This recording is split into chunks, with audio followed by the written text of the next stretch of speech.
새해 첫 주일입니다. 여러분들을 축복합니다. 새해 복 많이 받으시기를 바랍니다.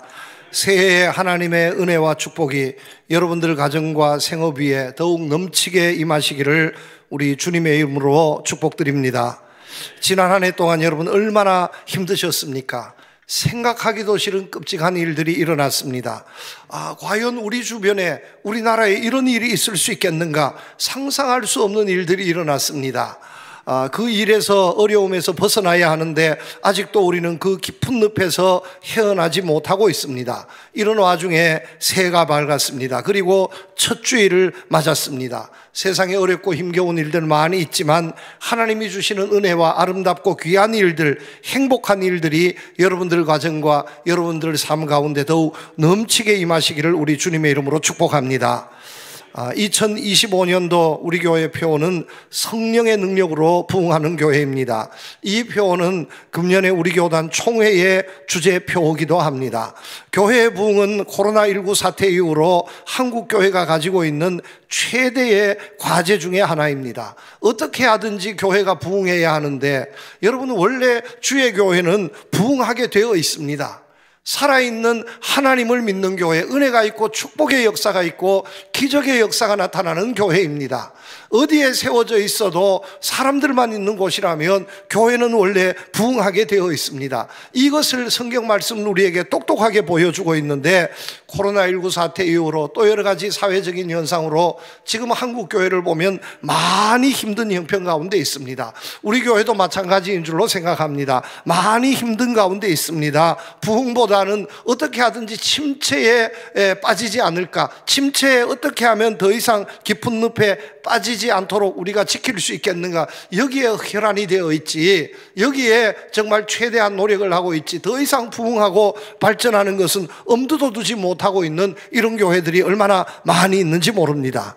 그러나 여러분, 아무리 힘들고 어려워도 주의 교회, 살아계신 하나님을 믿는 교회는 부흥하게 되어 있습니다. 이것이 성경 말씀이 우리에게 보여주고 있는 생생한 사실입니다. 예루살렘 교회 정말로 힘들고 어려움 가운데 시작이 되었습니다. 예수님의 십자가의 죽으심 가운데 시작된 것이 예루살렘 교회였습니다.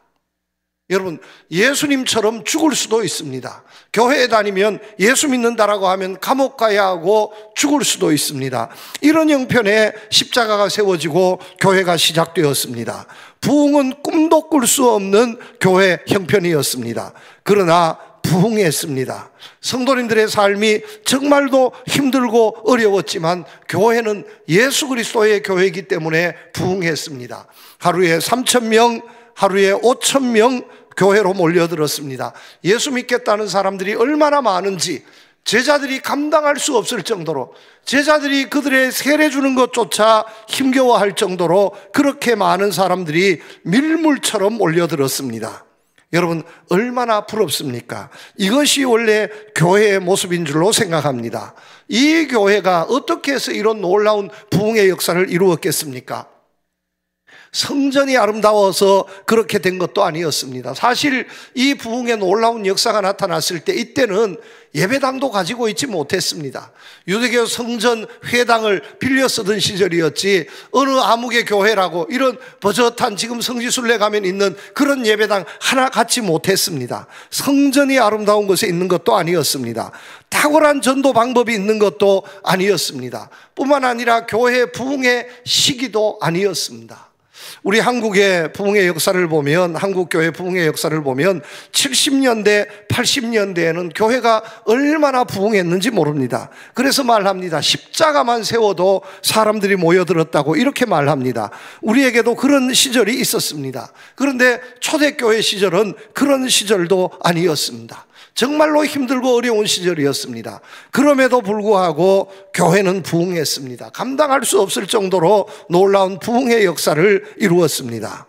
성경 말씀에는 그렇게 많이 말씀하고 있지는 않습니다만은 제자들을 포함해서 많은 초대교회 성도들은 아마 교회를 위해서 열심히 기도했을 겁니다. 그리고 열심히 전도했을 겁니다.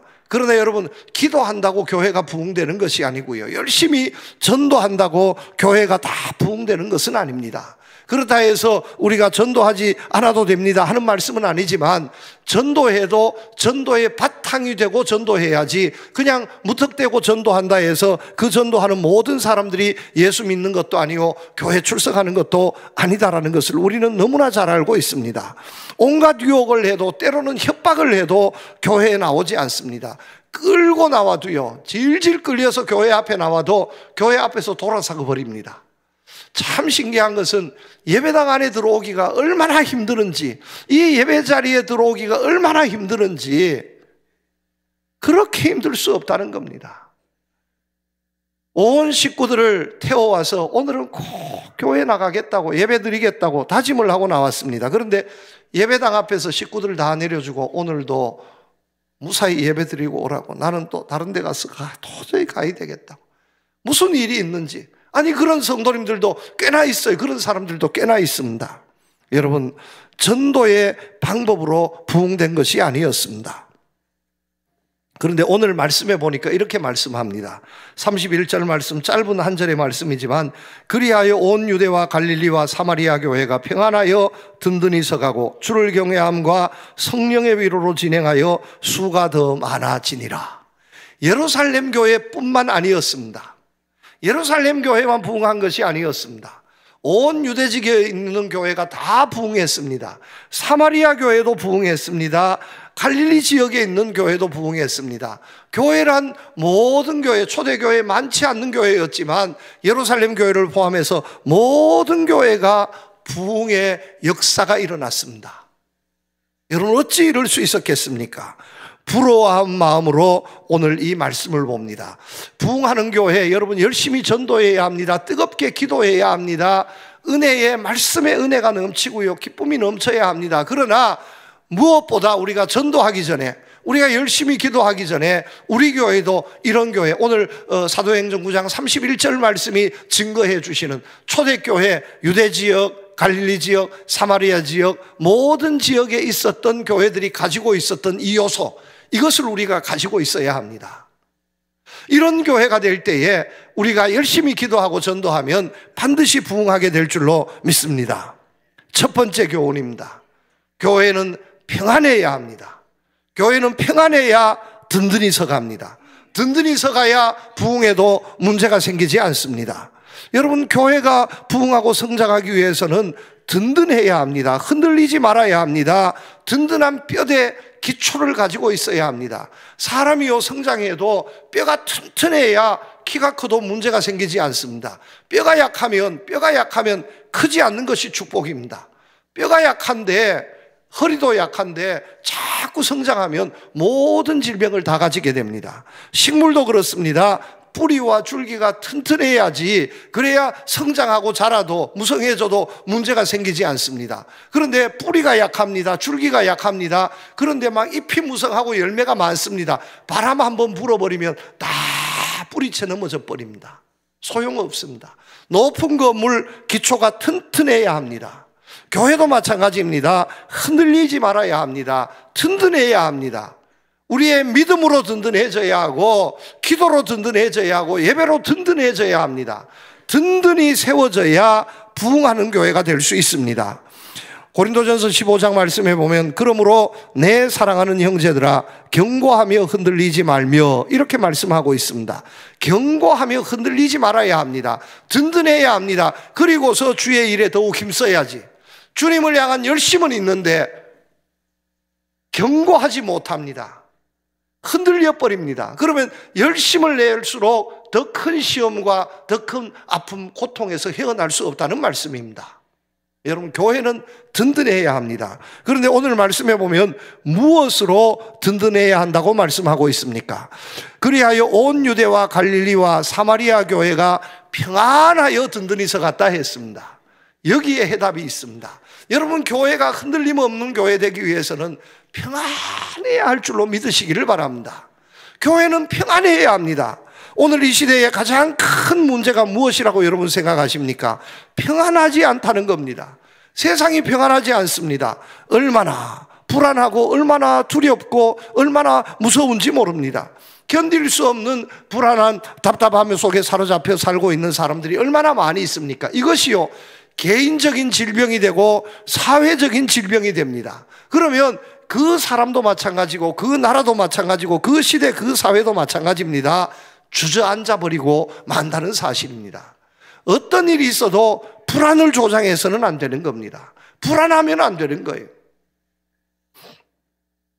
지난 연말을 보내면서 끔찍스러운 일들을 우리 한국 사회는 많이 경험하고 있습니다. 특별히 전라도 무안공항의 참사로 정말 상상할 수 없는 많은 사람들이 생명을 달리하게 되었습니다.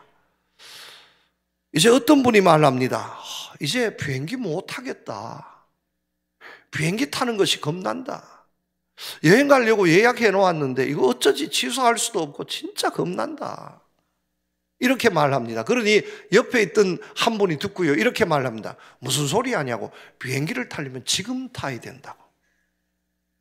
지금 타면은 절대로 사고가 일어나지 않는다고. 왜냐하면 항공사들마다 지금 혹시나 무슨 일이 있을까봐 할 수 있는 모든 정비를 다 한다는 거예요.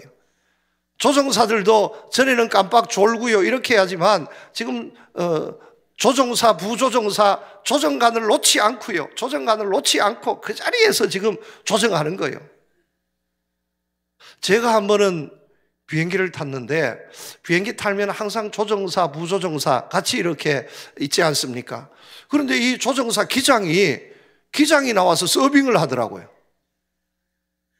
높은 항공에 올라가서 기내식을 저는 겁이 나서 조종사가 기장이 이 조종관을 잡고 있어야지 자기 대신에 스튜어디스를 거기에 가서 있으라 그러고, 물론 부조종사에게 맡겨놓았겠지만 자기가 스튜어디스를 해야 할 일을 하고 물을 나르고 있더라고요. 그래, 빨리 좀 들어가시라고 그러니까 웃으면서 괜찮다고. 그런데 지금은요 절대로 그런 일이 없습니다. 왜냐하면 조종사가 기장석을 떠나지 않고 붙잡고 있습니다. 세계 모든 항공이 그렇습니다.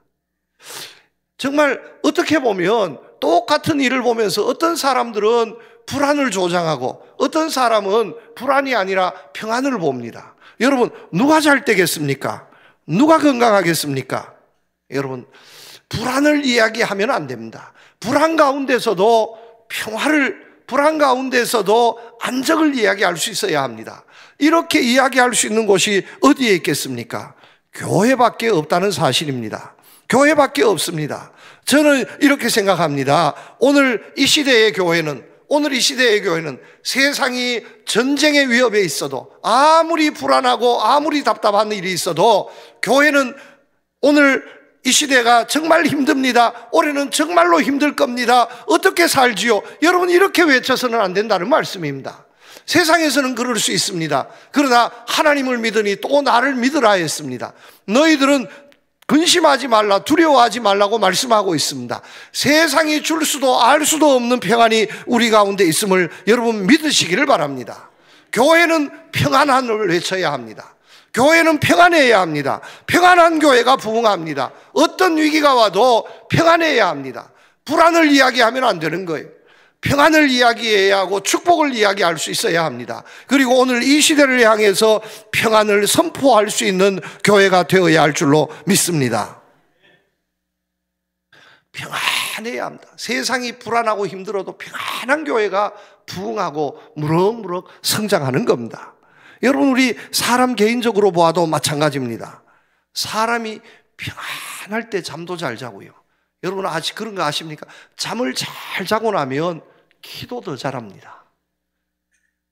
주무시고 정말 꿀잠을 자고 난 후에 키를 재보면 1, 2cm 더 커 있습니다.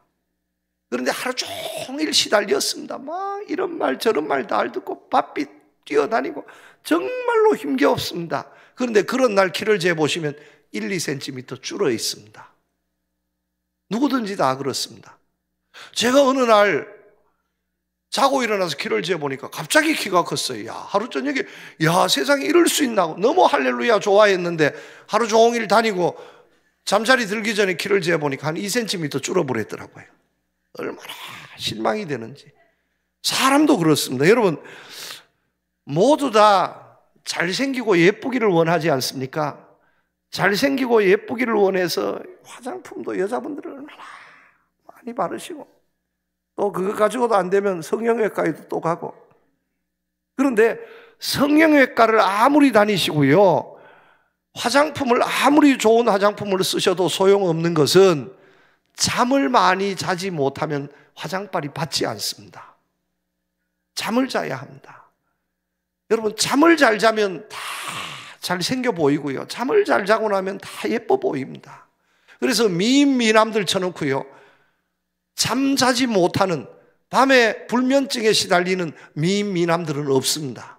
아무리 바탕이 잘생겨도 불면증에 시달리고 잠을 못 자면 인상이 찌푸려져 있습니다.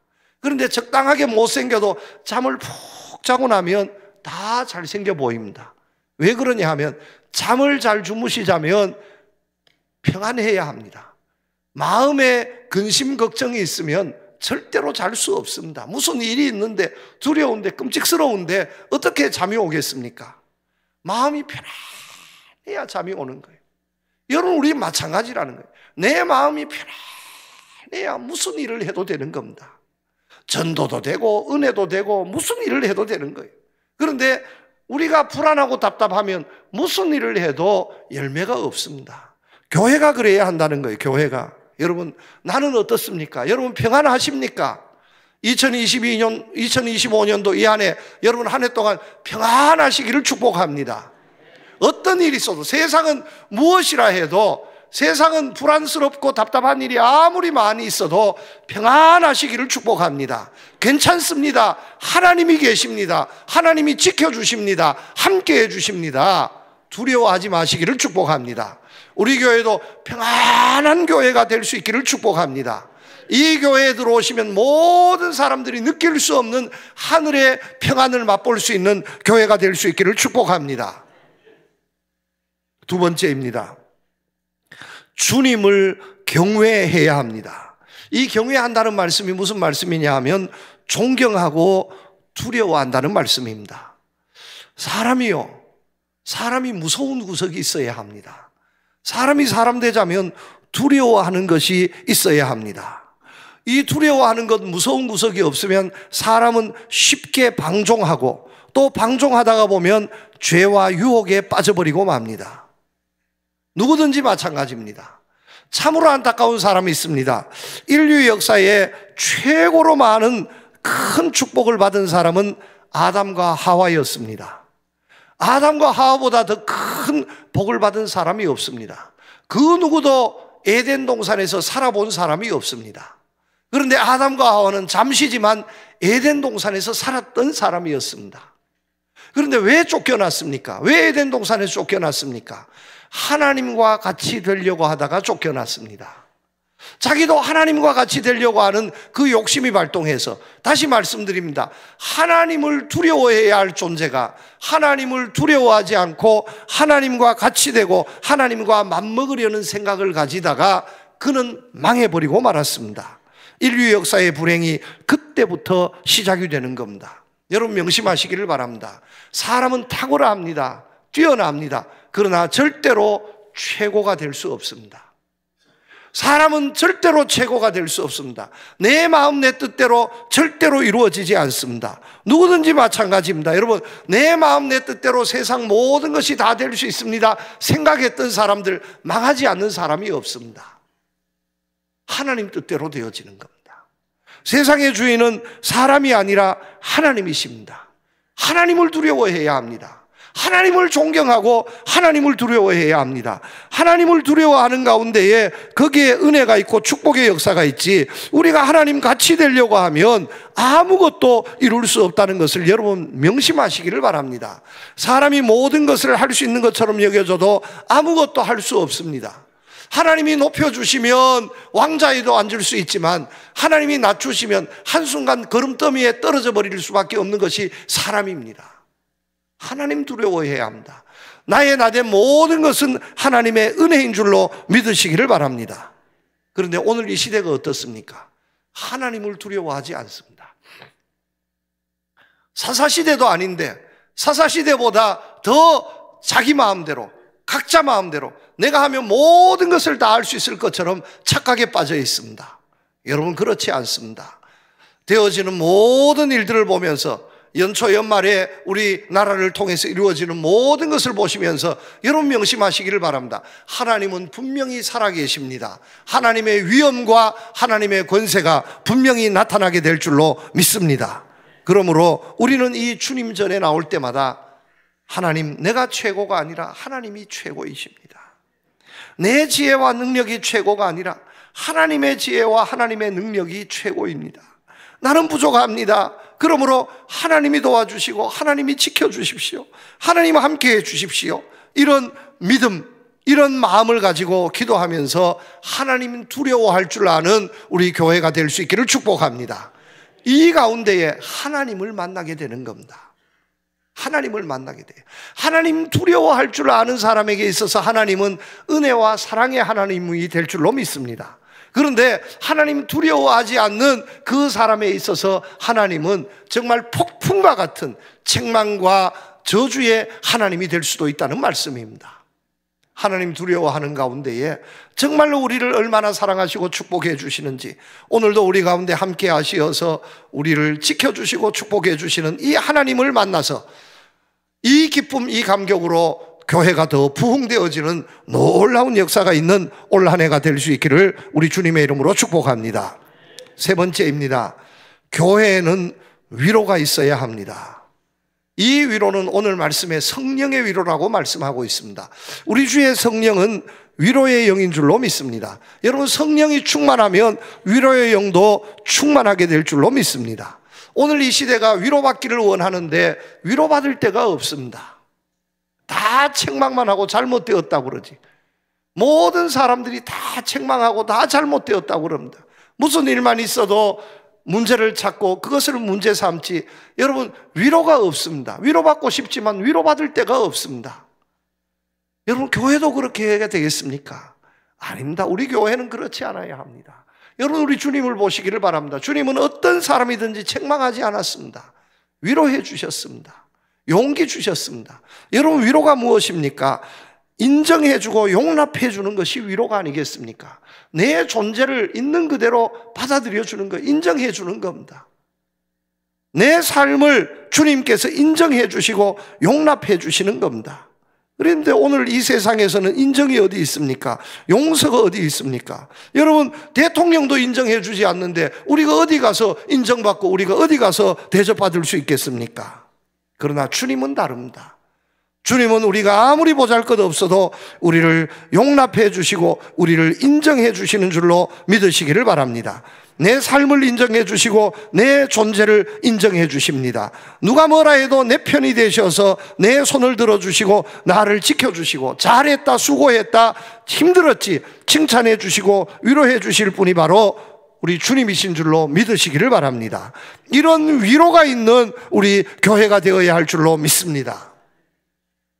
여러분, 사람이 위로를 받으면 얼마나 큰 힘을 얻는지 아십니까? 위로가 얼마나 중요한지 아십니까? 미국에서 유일하게 4번 대통령을 한 대통령이 있습니다. 프랭클린 루즈벨트 대통령입니다.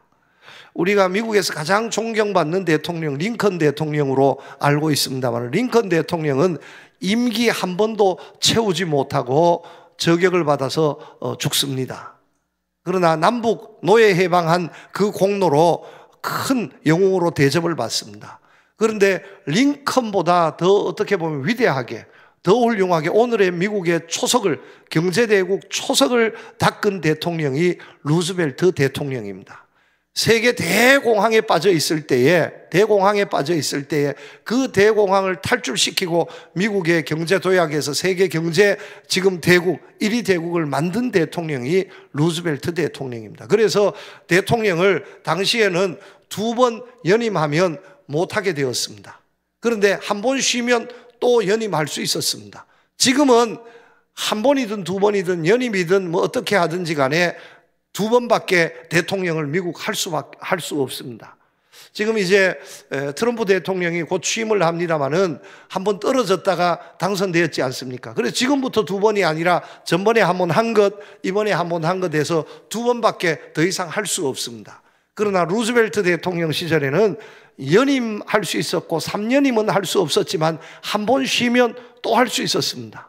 이렇게 해서 4번 대통령이 당선되어서 4번째 임기 중에 현직 대통령으로서 임종을 맞이했습니다. 아주 위대한, 가장 존경받는 대통령이 루즈벨트 대통령입니다. 그런데 이 루즈벨트 대통령이 그렇게 훌륭하고 위대한 일을 할 수 있음에 가장 큰 뒷받침이 되어 주었던 사람이 누구냐 하면 그의 부인, 영부인 엘레나 여사였습니다. 루즈벨트 대통령은 정말 엘레나 여사 장가를 잘 가가지고요, 이렇게 훌륭하고 위대한 대통령이 되었습니다. 대통령이 되어도요, 부인을 잘못 만나면 큰일 날 수 있습니다.